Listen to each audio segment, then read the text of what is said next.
Claire Chenu, je travaille à INRAE et AgroParisTech et je préside le conseil scientifique et technique du réseau Ernest et je vais donc animer cette table ronde. Alors, la question qui nous est posée, c'est quelle est la place des décideurs dans l'acquisition, la capitalisation, la mobilisation des connaissances sur les sols. Ça a déjà été abordé grâce aux interventions précédentes et puis vous allez répondre à des questions avec un questionnaire, un sondage.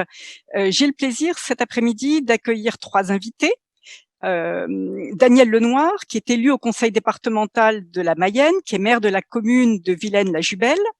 Christian Thibault, qui est directeur du département environnement urbain et rural à l'Institut Paris Région. Et Joëlle Sauter, qui est animatrice du réseau mixte technologique Sol et Territoire, qui vous a été présenté antérieurement. Alors, merci à vous 3 d'avoir accepté de partager votre expérience avec nous.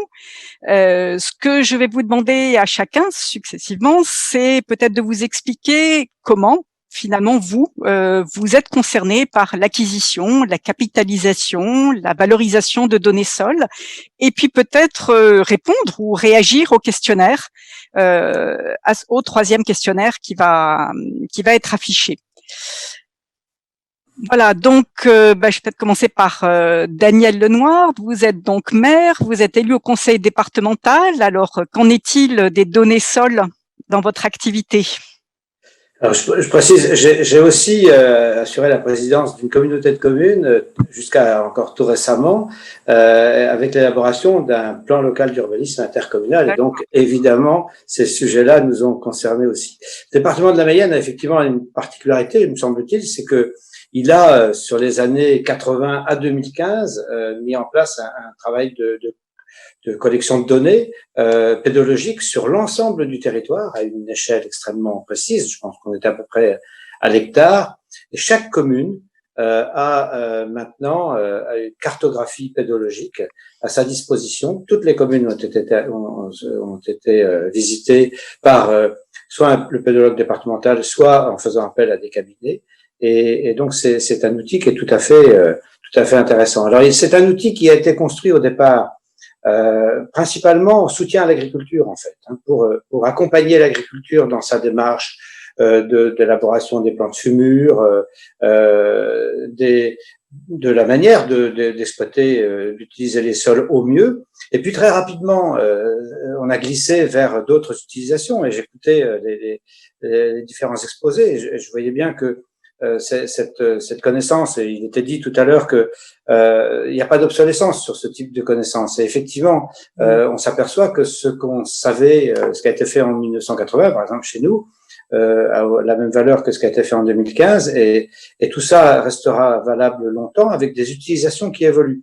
Et la question des périmètres de protection de captage, par exemple, c'est devenu les cartes pédologiques sont devenues des outils intéressants pour cela.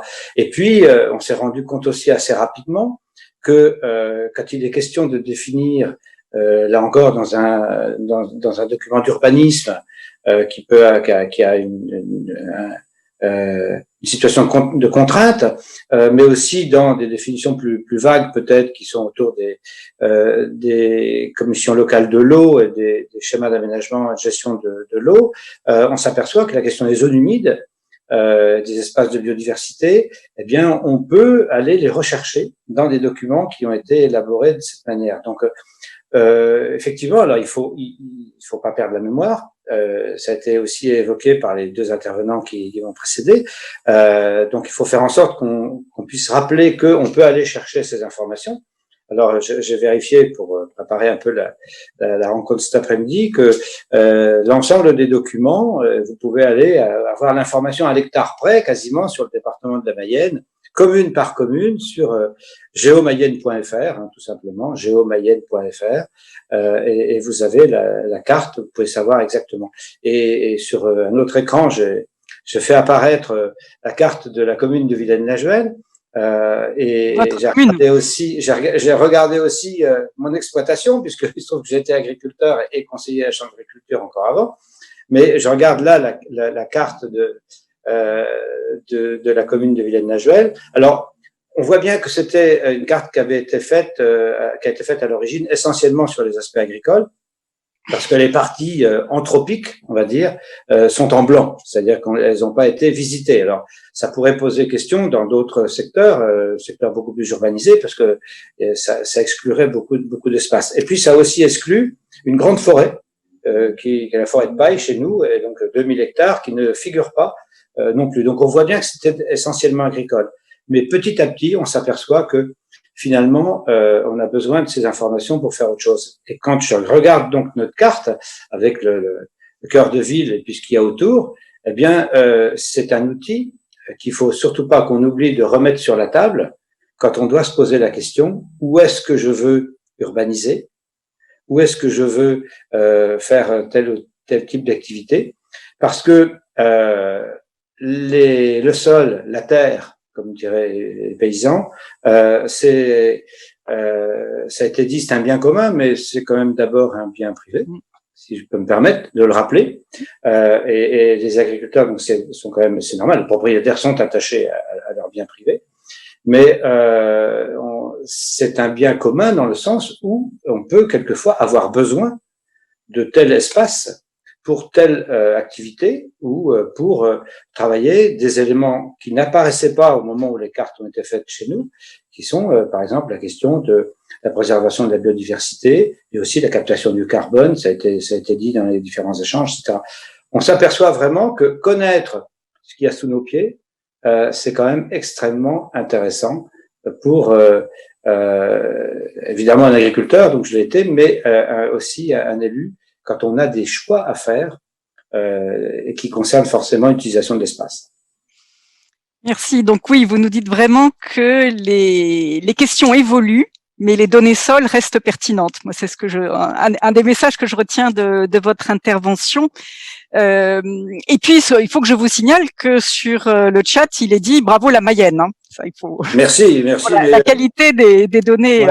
Ouais, mais la Mayenne est souvent dans la course. Elle est aussi sur le Vendée Globe. Là, on est 14e en ce moment. D'accord. Bah, écoutez, je reviendrai peut-être vers vous avec d'autres questions et je vais d'abord en poser Christian Thibault. Donc, vous dirigez le département environnement urbain et rural dans une région qui est fortement marquée par l'urbanisation. Donc, et vous, de votre côté, donc les données sols, quelle question, quelle acquisition, quelle capitalisation, quelle valorisation? Si je peux vous passer la parole. Oui, bonsoir. Vous m'entendez? Bonsoir, très bien. Oui, donc je voulais rappeler que je travaille donc à l'Institut Paris Région, qui pour certains est l'ancienne IAU Île-de-France, et que je suis ingénieur agronome et ingénieur horticole de formation. Donc en fait, nous sommes assez peu utilisateurs de données sol en direct, mais nous sommes plutôt finalement un passeur de recherche ou des gens qui sensibilisons à l'intégration des sols dans les projets urbains à différentes échelles. Donc notre travail consiste pour partie à produire des connaissances sur les sols, mais en fait c'est en matière d'occupation des sols et d'utilisation des sols.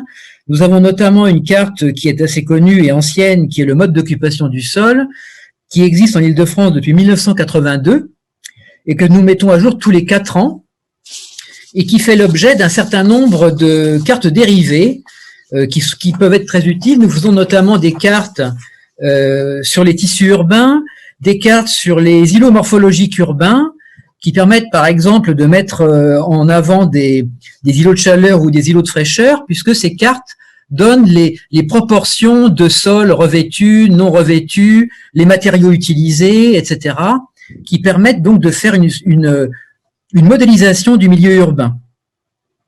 Et actuellement, nous faisons un travail qui rejoint davantage les sols, en tout cas les sols vivants. Nous sommes sur 2 projets importants.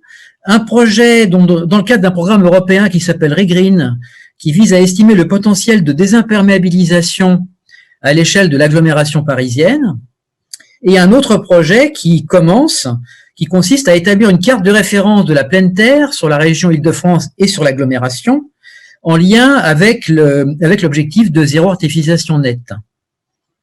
Donc ça, c'est un vaste sujet, parce que nous avons parlé tout à l'heure de la définition de l'artificialisation en voyant qu'elle est souvent insuffisante, ou en tout cas qu'on la cherche encore, Mais je voudrais juste faire une remarque d'un point de vue juridique ou des documents d'urbanisme. Je privilégierais une définition la plus simple possible si on veut vraiment que ce soit efficace. Mais je voudrais insister sur le fait que la pleine terre, qui est une notion à laquelle on fait de plus en plus appel, est encore plus en souffrance, puisqu'en fait, c'est quelque chose qui n'a pas de définition juridique. Bon, je pense que au niveau pédologique, on voit bien ce qu'on appelle un sol ou une pleine terre. Par exemple, elle serait en lien avec sa roche-mère, mais il n'y a pas de définition juridique, ce qui prête à interprétation. Et en fait, ce qui est intéressant aujourd'hui, c'est qu'il y a différents documents d'urbanisme à différentes échelles qui finalement adoptent leur définition en fonction de différents objectifs. Et donc, nous allons procéder à une analyse de ces différents documents pour nous-mêmes voir un peu ce que serait, enfin, ce qu'on voudrait, au travers de cette pleine terre, ce qu'on voudrait faire en Île-de-France. Et puis, avec ces cartes, nous développons aussi des méthodes. Et nous avons développé notamment récemment avec la DRIAF, avec la DRIE Île-de-France, une méthode qu'on appelle d'analyse fonctionnelle des espaces ouverts, qui vise en fait à améliorer tous les diagnostics de documents d'urbanisme ou de grands projets urbains en intégrant les questions de fonctionnement des espaces, qu'ils soient agricoles, forestiers ou naturels, parce qu'on s'est aperçu que, bon, outre la consommation d'espace, il y avait beaucoup d'autres problèmes qui étaient non moins négligeables, des problèmes d'altération des espaces, des problèmes de fragmentation des espaces. Et donc, ça a été appliqué déjà sur une dizaine de territoires périurbains au niveau de l'Île-de-France. Mais par contre, donc nous sommes, donc comme je le disais, nous cherchons à sensibiliser à la question des sols pour tout un tas de raisons qui ont été très bien évoquées dans le cadre de cette table ronde. Et une de nos préoccupations, c'est notamment, ça vient d'être dit par Monsieur Lenoir, c'est le blanc finalement des sols urbains. Et en Île-de-France, c'est assez dramatique puisque nous avons une agglomération qui s'étend maintenant sur 8 départements. Et donc, nous avons des départements entiers. Je pense notamment aux départements qu'on appelle de première couronne ou même Paris, qui n'ont pas de carte pédologique. Et ce manque de connaissances est vraiment criant, surtout à une époque où on parle de plus en plus d'écologie, de renaturation, de désimperméabilisation. Or, en ville, on peut avoir des situations extrêmement variées. On peut très bien avoir des sols qui apparaissent en pleine terre, mais qui vont être extrêmement remaniés et parfois de très mauvaise qualité. Et inversement, des sols qui sont tout juste revêtus, où en fait, dessous, vous avez le sol naturel qui est en place. Et donc, ce manque de connaissances, finalement, nous pose beaucoup de problèmes. Et ça nous empêche, finalement, d'avoir ce mode de développement qu'on voudrait un peu plus circulaire, c'est-à-dire, par exemple, limiter les mouvements de terre, puisque le drame en Île-de-France, quand même, c'est que, juste pour vous donner une idée de chiffres, c'est que en fait, on extrait chaque année 20 millions de tonnes de terre pour la construction, que ce soit des parkings souterrains, des fondations, des ouvrages. Donc, 20 millions de tonnes de terre inerte. Ce chiffre est d'ailleurs augmenté en ce moment de l'ordre de 10% par an par les travaux du Grand Paris Express. Et dans le même temps, nous consommons 30 millions de tonnes de granulats pour la construction. Donc, ça vous donne une idée des mouvements de terre qu'il peut y avoir dans cette région et donc du remaniement des sols incessants. D'ailleurs, est-ce qu'on peut encore appeler ça des sols parfois?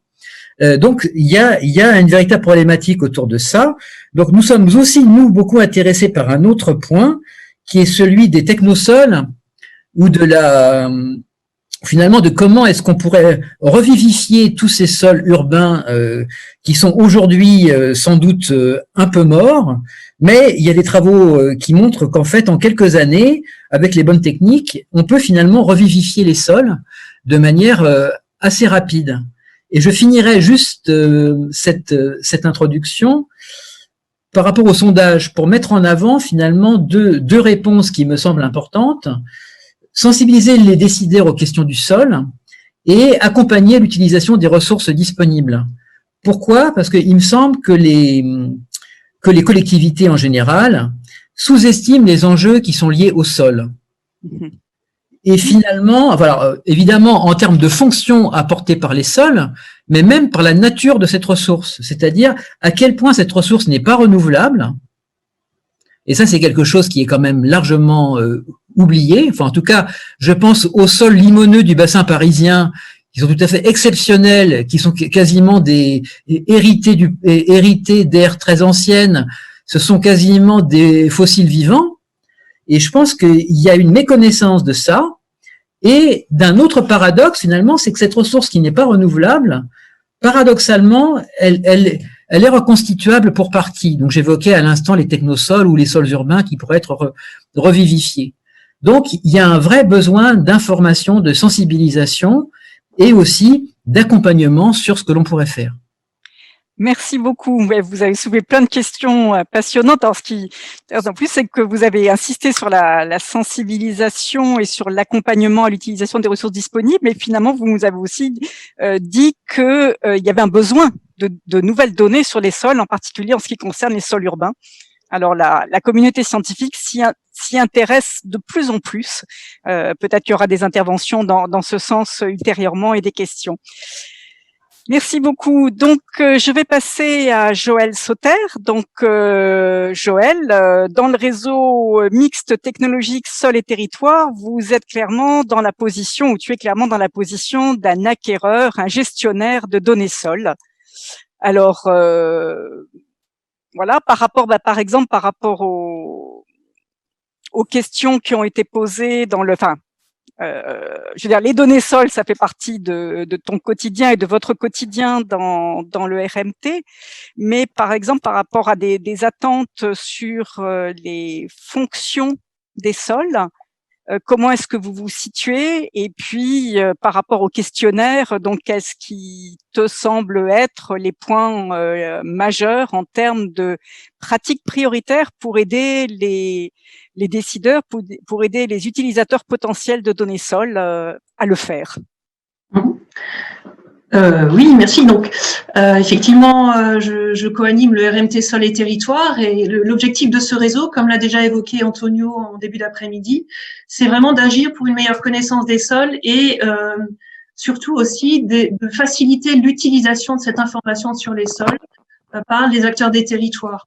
Et le RMT Sol s'intéresse vraiment particulièrement à la connaissance spatialisée des sols à travers les bases de données cartographiques. Et donc, un de nos objectifs, c'est d'accompagner aussi les utilisateurs à la valorisation de ces données. Et on l'a bien vu à travers le questionnaire et même à travers les interventions au cours de l'après-midi, il y a un certain désarroi d'un certain nombre d'acteurs qui se sont démunis parce qu'ils ne comprennent pas l'information, ils ne savent pas la manipuler et où ils n'ont pas le temps de le faire. Et donc, ce volet valorisation des données sols est vraiment très, très important. Et il est important de faciliter l'usage de l'information. Alors, c'est pas la donnée sol pour la donnée sol. Et effectivement, comme tu l'évoquais, Claire, une entrée par la fonction ou le service rendu par les sols, c'est peut-être ça qui répond plus aux besoins des utilisateurs. Et pour faire cela, bien effectivement, il s'agit de développer des méthodes pour traiter la donnée, la porter, la mettre à disposition de façon opérationnelle. Et un des travaux importants conduits par le RMT Sol, c'est justement, par exemple, de décliner les référentiels régionaux pédologiques, qui sont très riches, apportent plein d'informations sur les sols, de les décliner, sous forme de typologie agronomique de sol, qui, elles, du coup, sont vraiment appliquées et permettent d'apporter des réponses adaptées au conseil agronomique notamment. Donc, la question de la valorisation des données, c'est super important, comme je le disais. Il y a également le porter à connaissance, puisqu'on l'a vu aussi dans le questionnaire, les résultats du chat, renforcer la communication sur ce qui existe en matière de données sol. Alors, une des premières actions menées, Antonio l'a présenté tout à l'heure, c'est le porter à connaissance des données sol sur le géoportail. C'est une première étape. Mais j'admets bien qu'il y a encore beaucoup d'efforts à faire pour savoir toute la richesse des autres informations disponibles qui puissent être utilisées par une diversité d'acteurs. Un maillon important aussi, ça a été exprimé par bon nombre d'utilisateurs, c'est d'avoir accès à une donnée peut-être plus précise sur certains territoires. Et pour avoir des données plus précises, il faut pouvoir capitaliser de l'information. Et on a déjà abordé la question tout à l'heure, l'histoire de à la fois capitaliser des données anciennes qui existent, c'est important. Voilà, ça permet aussi justement de valoriser tout ce qui a été fait par le passé, de faire des économies. Il s'agit aussi de capitaliser les données nouvelles en incitant les donneurs d'ordre, les décideurs qui proposent des cahiers des charges, en incitant à ce qu'il y ait une saisie, une valorisation des données acquises pour qu'elles puissent ensuite être réutilisées. Et en ce sens-là, ça fait partie aussi des actions possibles du RMT Sol, c'est d'aider à expliquer pourquoi et comment capitaliser les données, combien ça coûte, comment construire un cahier des charges pertinent. Et tout ce travail-là, on peut le faire aussi, bien entendu, en coordination avec le groupement d'intérêt scientifique Sol, qui lui pilote le système d'information Sol de France. Voilà, je vais m'arrêter là pour laisser la place un peu plus aux discussions et aux échanges. Merci Joëlle. Et justement, discussion, échange, je vais quand même vous donner la primeur. Est-ce que vous avez des questions à vous poser mutuellement, 3 intervenants? Et pour moi, une des caractéristiques les plus importantes des sols, c'est d'être multifonctionnel. Et c'est là qu'il y a peut-être un changement énorme, finalement, un changement important de perception des sols et puis du message même que nous, spécialistes de sol, essayons de plus en plus de porter, c'est quel que soit l'usage, quelle que soit la fonction dont dépend peut-être le revenu du propriétaire de cette parcelle, les sols sont multifonctionnels. Est-ce que c'est une notion dont vous percevez dans votre activité? Est-ce que vous avez l'impression que ça change un peu? Oui. Daniel, allez-y. Oui, effectivement, vous avez tout à fait raison de poser la question comme ça, parce que c'est souvent une discussion qu'on a pu avoir. Moi, j'ai eu une difficulté un peu sur la commune, sur l'utilisation d'un espace qui est utilisé à l'agriculture, par l'agriculture, parce que en général, ce qui n'est pas utilisé par l'urbanisation ou par les équipements, eh bien, c'est l'agriculture qui l'occupe, ce qui est normal. Et donc, le fait de considérer que puisque c'était agricole jusqu'à un certain temps, ça devait toujours rester agricole, c'est une manière de voir qui m'a toujours un peu inquiété, bien qu'étant agriculteur moi-même, ou l'ayant été. Parce que effectivement, il y a des espaces qu'il faut pouvoir partager. Et considérer que systématiquement les terres doivent rester agricoles, ça n'a pas de sens en soi, au risque de surprendre ou de choquer les agriculteurs. Il faut bien effectivement que l'on puisse imaginer de développer des activités et on a besoin d'espace pour ça. Donc forcément, on doit prendre sur des parties qui peuvent être agricoles avant. Le fait de connaître les sols nous permet éventuellement de faire les bons choix ou les meilleurs choix. Mais en soi, une terre qui aujourd'hui est utilisée par l'agriculture peut on peut l'imaginer avec une autre utilisation. J'ai eu un débat très précis sur la question des énergies renouvelables et de la place, par exemple, du photovoltaïque pour alimenter la commune. Eh bien, puisque notre objectif est une recherche d'autonomie totale en électricité, eh bien, on a travaillé sur ce sujet et ça a été un fort débat très compliqué avec l'agriculture qui considérait que puisqu'il y avait un usage agricole, ça ne devait pas servir à autre chose qu'à l'agriculture, sauf à peut-être admettre éventuellement une usine. Mais voilà, c'est un vrai débat. Donc, c'est aussi pour ça que la connaissance des sols, qui est quelque chose d'absolument essentiel à mon avis, ça préoccupe quelquefois les propriétaires parce qu'ils peuvent craindre que l'analyse qu'on fait de leurs biens puisse nous amener à faire des choix et qui après peuvent se traduire par une déclaration d'utilité publique, par exemple, puisqu'on a quand même quelques moyens de pression, quelques moyens d'intervention, et heureusement, quand on est une collectivité pour aménager quelque chose. Vous voyez, donc quand on va sur la recherche de connaissances, à chaque fois c'est pareil, c'est la même chose, par exemple, quand on fait la classification des haies, les agriculteurs disent, hop là, vous vous intéressez à mon bien, est-ce que ça veut dire que je vais avoir des contraintes? Est-ce que ça veut dire que mon sol va être utilisé à autre chose ou mon bien va être utilisé à autre chose? Voilà donc ma réaction sur le sujet. Très, très intéressant ces débats sur l'usage des sols. Christian Thibault, Joël Sauter, est-ce que sur cette question de multifonctionnalité, il y a un éclairage à apporter sur l'évolution éventuelle de la perception de la multifonctionnalité des sols dans vos domaines d'activité? Oui, Joël? Oui, bah donc si je peux prendre la parole. Alors, cette évolution, on l'a clairement senti venir et intégrée aussi dans le nouveau programme du RMT Sol et Territoire, avec cette dimension connaissance de la multifonctionnalité des sols et en intégrant d'ailleurs aussi, en élargissant les acteurs qui étaient présents dans le réseau, un peu plus activement au-delà de la sphère agricole, en intégrant aussi des acteurs de la gestion des territoires, de l'aménagement.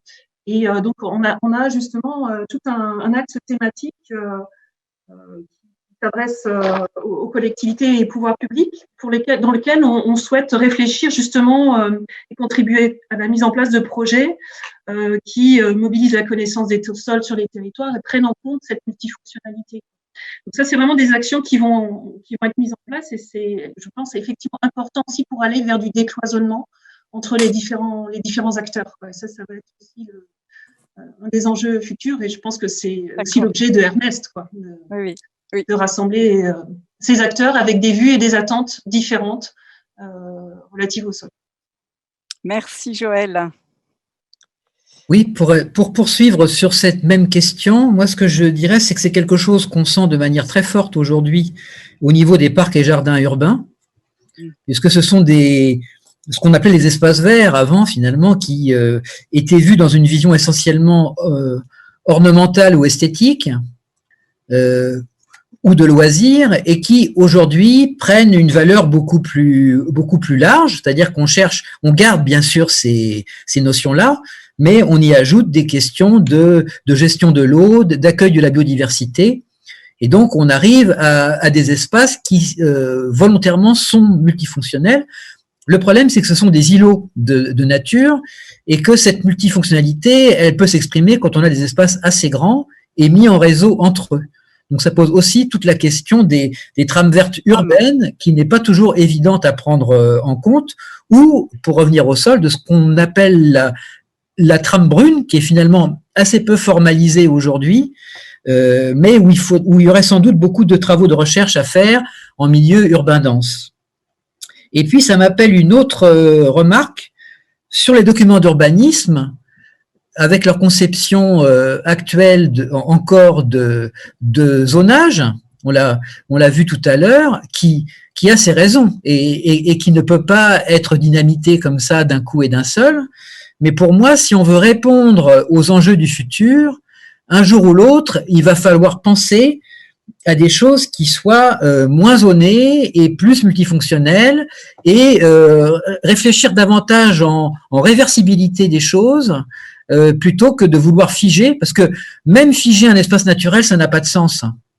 Je pense par exemple aux friches qui sont mises en avant aujourd'hui comme des refuges de biodiversité. La friche, si vous la laissez évoluer, elle devient un boisement très banal et elle perd ses caractéristiques pionnières qui font toute sa valeur écologique. Donc, ça pose plein de questions en réalité par rapport aux documents d'urbanisme. Et il y a cette vision un peu figée des espaces que l'on peut avoir. Et là, je rejoins Monsieur Lenoir aussi, parce que l'agriculture de demain ne sera peut-être pas celle d'aujourd'hui. Donc, il faut pouvoir aussi avoir des évolutions, des adaptations qui peuvent être considérables. Merci. Alors justement, un auditeur demande est-ce que vous pourriez définir brièvement ce qu'est la trame brune? Et un autre espérait que vous alliez en parler. Ben donc voilà, pouvez-vous définir Alors, la trame brune, je pense qu'elle reste… Bon, vous savez qu'on parle déjà de trame verte et bleue, on parle de trame noire pour la nuit, et on parle de trame brune. En fait, la trame brune, c'est quelque chose qui concerne surtout les milieux urbains, et ça consiste, comme je viens de le dire, d'avoir un réseau d'espaces significatifs, des espaces de sol naturel, de sol vivant, qui communiquent entre eux, c'est-à-dire avoir des grands parcs et jardins, parfois avoir des réseaux de jardins peut-être plus petits, mais qui communiquent entre eux. Autrement dit, par exemple, si je prends l'exemple de Paris, aujourd'hui à Paris, vous avez beaucoup d'arbres d'alignement. Mais en fait, ces arbres, ils sont pas, ou très peu, ils sont pas réellement en pleine terre, même s'ils sont au niveau du sol, ils sont dans des fosses de plantation. Parce que à cause de tous les réseaux urbains, à cause de tous les aménagements successifs qu'il y a eu, ils se retrouvent dans des boîtes en béton. Et donc l'idée de la trame brune pour appliquer à ce genre d'espace serait non seulement de désimperméabiliser la surface, mais aussi de refaire des grandes tranchées pour prendre une image avec du sol et un sol qui soit communicant. D'accord. Je ne sais pas si je me fais bien comprendre. Oui, je pense. J'essaye de le dire avec des mots simples. Oui, mais je pense tout à fait. Donc, merci beaucoup pour cette introduction. Alors, je crois que nous avons une question de Joël Moulin. Joël, vas-y. Je voulais simplement compléter là sur les approches un petit peu multifonctionnelles pour avoir participé à des travaux, notamment dans le cadre de Landmark, puisqu'on a fait aussi dans le cadre du RMT. La plupart du temps, c'est compliqué de parler de multifonctionnalité. À chaque fois qu'on a affaire à quand on questionne des agriculteurs, par exemple, on est sur des approches monofonctionnelles. L'entrée principale est toujours comme ça. Mais par contre, quand on les fait travailler, on les met autour d'une table avec d'autres, des collectivités, d'autres usagers, la multifonctionnalité, elle apparaît très nettement. Et moi, j'étais surpris, notamment dans le cadre de Landmark, de voir des agriculteurs qui allaient très très loin sur des approches eau, par exemple, ou des approches carbone. Parfois, c'était surprenant. Alors que, voilà, je pense que quand on parle de multifonctionnalité, c'est un peu de la manière dont on va l'aborder. Donc, faut rentrer par sans doute une approche monofonctionnelle pour aller vers une dimension multifonctionnelle. Voilà, c'est juste une question de présentation. Voilà. D'accord.